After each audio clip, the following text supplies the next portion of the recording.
Hey guys, welcome to the Liberal Hive Mind, a channel solely focused on exposing the absolute nonsense leftist grift. I think it was maybe 6 months or so ago, I was talking about how everything on the left seems Hollywood. You know, it's all so fake. Whenever a new name pops up, whenever a new face pops up that seems to be taking the internet by storm, it never seems like an organic person rising through the ranks in meritocratic fashion, you know, building an audience because they're genuine human beings that are connecting with their audience. No, it's always a studio constructed individual, a talking head that just comes out of nowhere. Whether it's the actual talking heads in the media or the celebrity talking heads who are paid to essentially get Joe Biden elected, or these days, the up-and-coming TikTok celebrities and social media influencers, every pro-Biden influencer is never actually a real human being. No, they're all actors. And of course, you guys know I wouldn't be saying this without the receipts. Well, thanks to some incredible work by an independent investigative journalist who goes by the name of Sarah Fields, we now have some very interesting insight into the world of fake, paid-for Democrat shills or Biden shills. We're talking about J Sisson once again. He has been completely and utterly exposed at this point. Let me show you guys exactly what I mean by that. We got some stuff to get into, so let's roll the tape. All right, folks. So we're talking about J Sisson, this guy. What the Republican Party doesn't understand about Gen Z is we don't like you. And Gen Z is watching the Republican Party extremely closely as they destroy our environment, take rights away from women, do nothing about kids being shot in schools. And if they think they can give the middle finger to our generation and get away with it, they're sorely mistaken. You know, the guy who's got that whole shtick that Gen Z is coming for the Republicans, Gen Z is gonna get Joe Biden elected, Riz no cap skibbity. Well, initially, months ago, he was exposed as possibly being a paid DNC shill. As you can see on his social media company, he's represented by a talent agency by the name of Palette Management. It was then exposed that Palette Management had received hundreds of thousands of dollars from the DNC, and of course, these are the two clowns, J Sisson and his friend, I don't know, I forget his name, not even relevant. These two guys are obviously the ones getting paid those DNC bucks. I mean, you can tell the DNC is getting exactly what they paid for. This is fantastic. President Biden teamed up with Bernie Sanders to slam Donald Trump in a new video. He gave a huge tax cut out to the top 1%. Whereas during Biden's presidency, he has protected all of these social programs and more, make them pay their fair share with President Biden. I'm going to go with Joe Biden. President Biden trusts women to make choices that are best for them, their bodies, and their families in consultation with their doctor, not in consultation with a Republican politician. So essentially they were exposed, but it wasn't totally official, you know. It's not like we have internal documents proving the claims. Most of it was speculation. And of course the two boys responded and said that's ridiculous. We're not being paid. These are our actual opinions. But then, unfortunately for them, there was a little bit of a Freudian slip during one of their interviews. To be honest, it's actually really hard in this space, right? Like we have like 45 seconds to record a video, keep people's attention.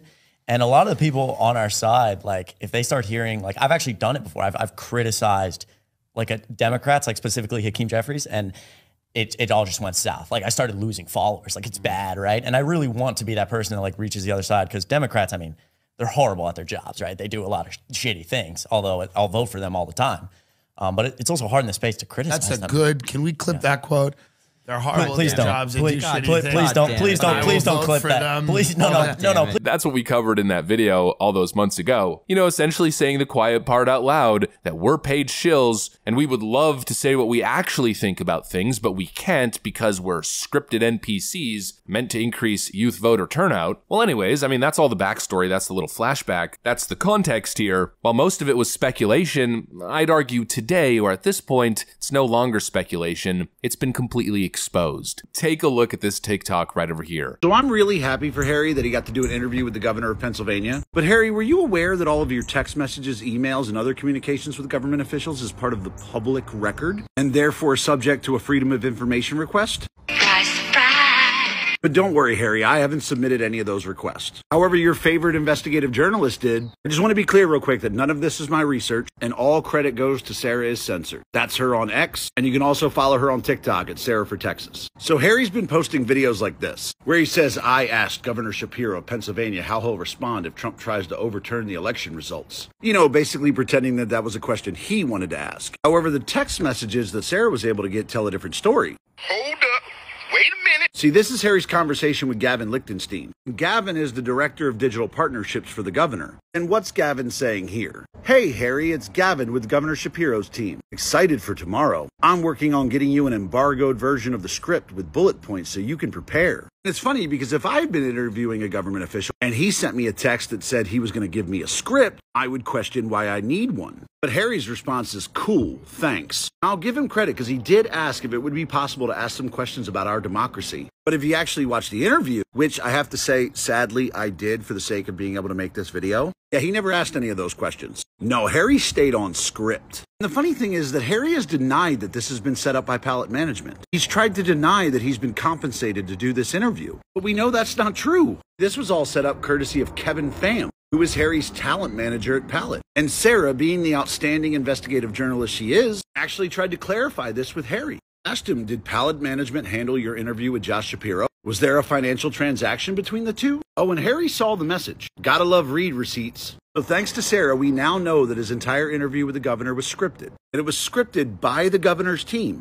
with bullet points. We also know that it was set up by Palette Management. Good job, Kevin. I've never known a talent agency to work for free. There was obviously financial compensation for this interview, but none of his videos about this point out that it's a paid partnership. Harry, do you know what they call doing paid political advertisements for a candidate and not disclosing that you're paid for it? Hey, little buddy, that's a crime. But hey, I guess liberal creators can commit crimes on this platform and not be punished by TikTok. Well, there it is. Thanks to a FOIA request, thanks to some very, very good journalistic work, or rather investigative journalistic work, the whole thing's been exposed. Literal scripted content. Yeah, let's all take advice on how to think and who to vote for by the guy who's literally getting paid by the politicians vying for power. What an absolute joke. This continues to expose how the cookie is made. When Donald Trump was president, it was a non-stop assault. It was 10,000 Jim Acostas versus Donald Trump, asking him not only hard-hitting questions, but constantly asking him gotchas, hitting him with fake news from anonymous sources. I mean, it was a complete journalistic onslaught, or can't really call it journalistic, it was a complete fake news onslaught. But with Joe Biden, with Democrat politicians, we see the same trend over and over again. They don't get asked hard questions. No, they get scripted questions, just like Hillary Clinton back in 2016, how she knew about all the debate questions before the debate actually happened. Was Trump given a heads up? No, of course not. And of course, just like we see with Joe Biden constantly with his, little note cards, the questions are all pre-screened, scripted, and he's told which journalists he's supposed to call on. It's all a freaking scam. Kabuki theater. It's all a mirage. It's all an illusion. Constantly. Everything the Democrats do tends to be some sort of performance or some sort of act. Everything is carefully organized and choreographed. I mean, for Pete's sakes, even the Democrat president of the United States is a fake. He's not actually the president. No, he is simply the actor that is being puppeted along. They're all a bunch of fake talking head puppets. The question is, are you enough of a puppet to fall for it? Or do you have the ability to think for yourself? Do you have the ability to see what is clearly obvious and what is clearly now proven? This is what Democrats do. The Democrats don't exist without their army of celebrities, without their army of TikTok influencers, and of course the cavalry of lamestream media pundits. Joe Biden doesn't exist without billions of dollars being mobilized to prop him up. And it was the same thing with Hillary Clinton, and frankly the same thing with Barack Obama. And that's probably why they're acting so irrationally these days. That's probably why they're so scared, because Donald Trump doesn't need to pay people to support him. The Trump team isn't chasing after people like me, giving us big bucks to film scripted content with them. It's totally unnecessary when you're part of a grassroots movement. And obviously the Biden movement is anything but grassroots. Joe Biden, the DNC, has been thoroughly exposed, and Harry Sisson, after months of denying it all, has been exposed as a paid DNC actor, a paid DNC shill. Absolutely wild stuff. FOIA requests are just the best. Anyways, that's pretty much what I got for you guys. Hopefully you enjoyed this video. If you did, make sure to leave a like and possibly subscribe to the channel. Thanks for watching, and I'll see you on the next one.